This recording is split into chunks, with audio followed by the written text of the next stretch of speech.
Coming up on Mountain News this morning, as sickness continues to spread across the Commonwealth, resources at hospitals are being stretched thin. And an animal shelter in our region prepares to host an event to hopefully inspire people to take in animals in need as the kennels remain overcrowded. Dedicated to Eastern and Southern Kentucky, this is WYMT Mountain News This Morning. Welcome back. The time is now 5:34. Let's check in with Brandon Robinson for a look at your forecast this morning. Well, Olivia, it's looking okay out there. How are you this morning? I am very good. Good. It was a nice drive here this morning. I listened to my Christmas music. There you go. I know you said the skies were clear, not a lot of fog or frost this morning. So. Exactly. The clouds started to move in just a little bit. That kind of saved us from the frost in the overnight hours, but it was clear for a little while. Let's take a look and see what's going on with that cloud cover this morning.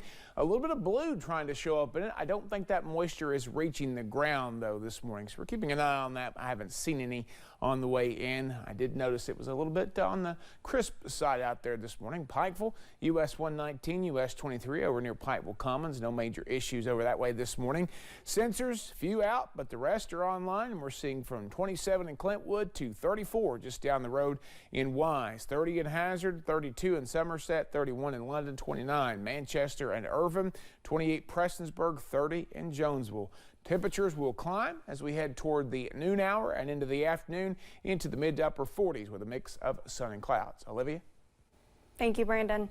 Officials with London and Laurel Rescue Squad as well as Perry County Emergency Management say they are still looking for a missing man in the North Fork of the Kentucky River.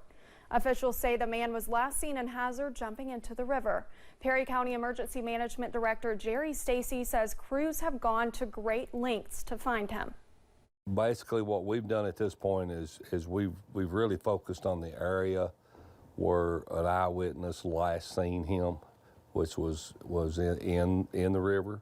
So from that point down is the areas we've been focused. We've had 3 dog teams here. Update you if and when we get more information on the search. We have an update on a car crash that happened Sunday in Letcher County. Letcher County Deputy Coroner Perry Fowler tells us 37-year-old Shane Michael Gross of Line Fork was killed in the crash. Officials say it happened on Highway 588 in the UZ community. We also have an update on a house fire that also happened in Letcher County on Sunday. Kentucky State Police tell us 39-year-old Dudley D. Boggs died in the fire. It happened on Smiley Drive in the Colliers Creek area. A cause has not been released.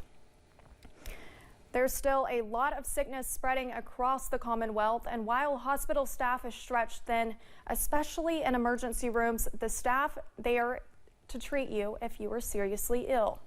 An early peak to the flu along with COVID and RSV increases have some Lexington hospitals at almost full capacity, some even already there.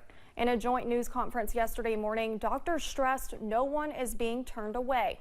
And if you are in need of emergency care, come to the hospital, and earlier in the day is better. And then as the day goes on, more and more of those beds are filled, and then we start having people in the lobby. Doctors say getting a vaccine, even with Christmas and New Year's not far away, will offer some protection during the holidays. They also say that you can meet with others during the holidays, but to be smart about it. Several animal shelters across the region have been experiencing an increase in intakes following the height of the pandemic. But those with the Kentucky River Regional Animal Shelter in Hazard say they have never held as many animals as they have this month. With adoption slowing down and many rescue groups unable to take these animals in, the shelter is hosting a Hope for Help candlelight vigil today at 6:30 p.m. for people to come together, see what they can do to help, and pray for a miracle in the upcoming weeks. I really hope that some awareness comes from this. I think a lot of people think of the overpopulation as a shelter problem. And it's so much more than a shelter problem. It's a community problem. Like, people really need to be responsible pet owners. The Kentucky River Regional Animal Shelter relies on rescue groups to help with the number of animals it takes in. But when these resources are not there, staff members have to turn to euthanasia to help curb the overpopulation. They say we can fight this by fostering animals, introducing the shelter to new rescue groups, and spaying and neutering your pets. The holidays can sometimes be a difficult time for those recovering from addiction, but for one southeastern Kentucky treatment facility, staff members are looking to make Christmas special for the mothers and children who live there. WYMT's Alyssa Williams has the story. The holidays can look a little different for those in recovery, but staff with the Volunteers of America Mid-States Freedom House are looking to offer the women and children living there a Christmas they will never forget. You know, we just want to be able to provide a little bit of hope for them, and to know that even though they're in this type of setting during Christmas, that we're not forgetting about them. We want to make this Christmas special for them as well. Those with VOA plan to do this with its annual Hope for the Holidays campaign, which encourages people to donate hygiene items, clothes, toys, and other things the moms and kids might enjoy this Christmas. You know, some of these people have made bad choices. That doesn't make them bad people. So we really want to love on them and show them that, hey, we're here for you, and we want to do whatever we can. Those with the Freedom House aim to get everyone in the holiday spirit through various activities and outings. We made candy for Christmas.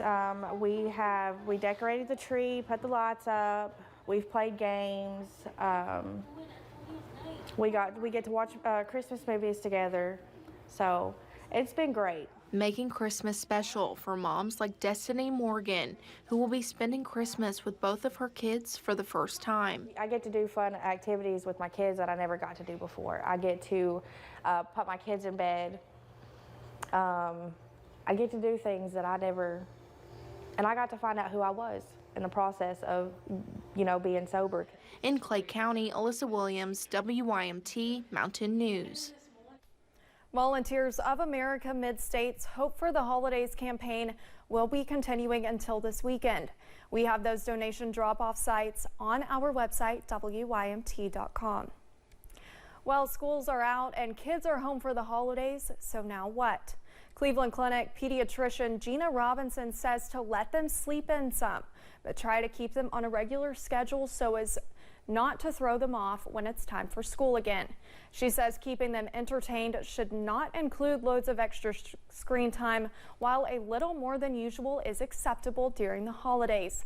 Robinson says it's important to set a limit. If your kids know beforehand that there is a time for screens and there's a limit on screens, then it doesn't tend to be such a big battle in the moment. You can also go to the library to find some cookbooks or holiday books to read during the break. Or you can volunteer to help someone else during the holidays.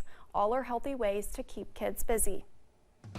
Just ahead this morning, a famous actor known for playing a crime boss becomes the victim of a crime himself during a scary situation. That story is on the way next. And we're keeping a close eye on an approaching system that could bring some record cold temperatures and strong winds to our region. I'll have the latest in about 3 minutes.